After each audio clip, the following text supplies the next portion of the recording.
चुप हो जा। आंगनवाड़ी एक ऐसी जगह है जहाँ पे बच्चों को कंसेंट के साथ टॉर्चर किया जाता है। बच्चे बेचारे जलील हो रहे हैं एक थुल्ली के पैकेट के लिए। बच्चों के साथ क्या है कि थोड़ा रफ एंड टफ रहना चाहिए, नहीं तो क्या बचपन से ही कमजोरी आ जाएगी इनमें। उनका शरीर क्या है बड़े बड़े जाम हो जाता है। तो ऐसे अपनी 2 उंगली से ग्रिप बनाओ। शॉट तो था है ना। ये फालतू हरकतें छोड़ दो, उनको फिजिकली थोड़ा इन्वॉल्व करो ताकि उनमें चुस्ती और फुर्ती बनी रहे। तैयार है?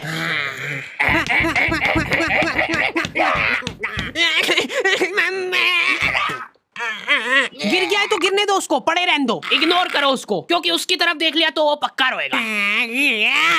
अरे बेटा इग्नोर, चल उठ जा, कुछ नहीं हुआ है। इसको एक थुल्ली का पैकेट दे दो। रुक इधर बता, थुल्ली बोल के बता पहले। चलो बाय बाय, पहले बोलना सीख के आओ फिर मिलेगी थुल्ली। ठीक प्रॉफिट। अंकल जी मैं पूछा था कि ये जो बच्चे हैं ये बेचते भी हो क्या आप? नहीं, हमने क्या है कि भाग के शादी कर ली है, अब हमको एक बच्चा चाहिए। हमारी मम्मी ने तो ये बताया था कि एक परी रहती है वो बच्चे बेचती है। वो तो मेरे को आपके यहाँ पे इतने बच्चे दिख गए तो मैंने सोचा कभी आपको पता हो। इनको ऐसा लगता है कि एक परी गली गली घूमती है विमल के झोले में बच्चे लेके, ताजे बच्चे। हमको गोरा वाला चाहिए, गोरा वाला। खत्म हो गए गोरे वाले तो। लड़की चलेगी क्या? नहीं, लड़का ही चाहिए। ये नाबालिग निब्बा निब्बिया भाग के शादी तो कर लेते हैं, लेकिन इनकी कुछ प्लानिंग ही नहीं है आगे।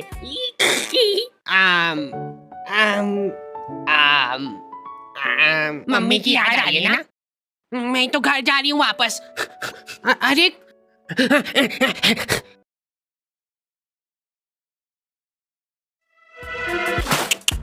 कम से कम अपने माँ बाप की तो सोचनी चाहिए इनको। ये लड़कियां तो क्या है कि इन टाइम पे पलट जाती है। देख लेना आखिरी में फंसना तो लड़के को ही है। यही मेरे को किडनैप करके ले गया था जबरदस्ती। आधी रात में हमारे घर में घुस के मेरे को उठा के ले गया ये।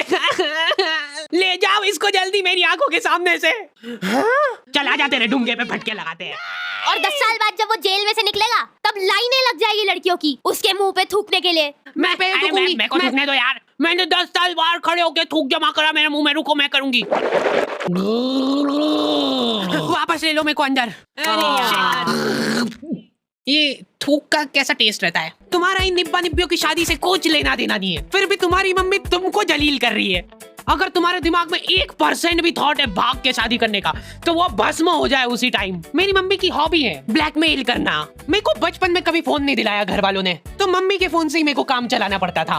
उस मोबाइल में 2 फोटो एक साथ खींच लेते थे तो वो घबरा जाता था। हद से ज्यादा हैंग होता था वो फोन। पर मैंने ये चीज अपनी सक्सेस के बीच में नहीं आन दी। मैंने रिस्क लेके फिर भी लड़कीबाजी करी।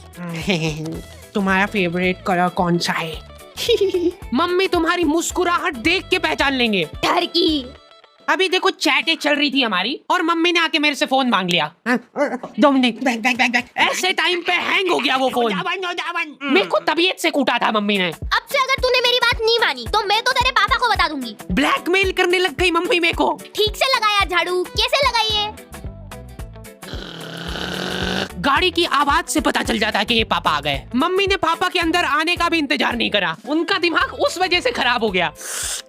10 घंटे की नौकरी करके थक हार के घर पे आया हूँ मैं, और ये गेट पे ही चालू हो गई है। मेरे ऊपर निकला वो गुस्सा। फिर मैं पानी वानी लेके गया बढ़िया से, वो पी के रिलैक्स होके फिर कुटाई हुई थी मेरी। इतना कुटाने के बाद मेरे को सीख मिल गई थी, फिर मैं कभी नहीं पकड़ाया। सबसे बड़ी प्रॉब्लम वही थी ना कि फोन हैंग हो जाता है, तो मैं फोन का बैक कवर खोल के चैटे करने लगा।